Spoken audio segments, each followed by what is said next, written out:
In this video, we're going to be covering ascending and descending triangles. So these are still continuation patterns. If you have a look at the chart in front of you over here, this is a textbook perfect example of an ascending triangle. Price moves up very aggressively towards the upside, stalls out, comes back down, creates a low, bounces up, creates an equal high, a higher low, an equal high, a higher low, an equal high, and a higher low, and it starts to consolidate within the tip of that triangle. Usually as price moves through this triangle, round about 70 to 80% of the way through is when you can start to prepare and expect for a breakout. It then continues to move towards the upside. Now, similar to all the other patterns, you can actually work out a measured move of how far price will go when it breaks out of the triangle. To work out the measured move, you want to go from the very top of the triangle to the bottom of the triangle, and you want to copy and paste that distance across onto this side.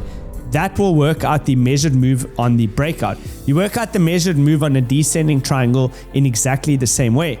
You want to take price from the top over here to the bottom, copy and paste that line, and move it once price leaves the triangle. That will give you your measured move. It will make more sense when I show you a real life example. So let's go through and look at those examples. The first one that I want to show you is Bitcoin on an 8-hour time frame. You can see price grinds up, continuing moving higher and higher and higher, and eventually there's a major correction. It comes down, creates a higher low, bounces, equal highs, higher low, and ultimately grinds into that equal high. Now, remember, when price action grinds into that level, it often leads to a breakout. You can see the measured move was taken from here, copied and pasted from there to the top side, and you have your measured move, which is a 27.17% move. Once price breaks out, it meets that measured move target, and the trade was successful. You'll notice on my trade over here, I didn't enter upon the breakout, and the reason why is because these breakouts are often very, very aggressive. So as soon as I can identify that a potential ascending triangle is in play, I already start to try and establish a position. So in this instance, I established my position right over here, and my stop would go below the previous lows, which were set on the left hand side. If price breaks below that level, you're now creating a new swing low, and ultimately you can say the entire trend of the market is beginning to shift. So that's one way that you can increase your reward on a potential trade like this. So when you look at this trade over here, this was a 2.66 to 1 risk to reward ratio, and you didn't have any drawdown. Price moved entirely in the direction that you anticipated. Now let's have a look at an example of a descending triangle.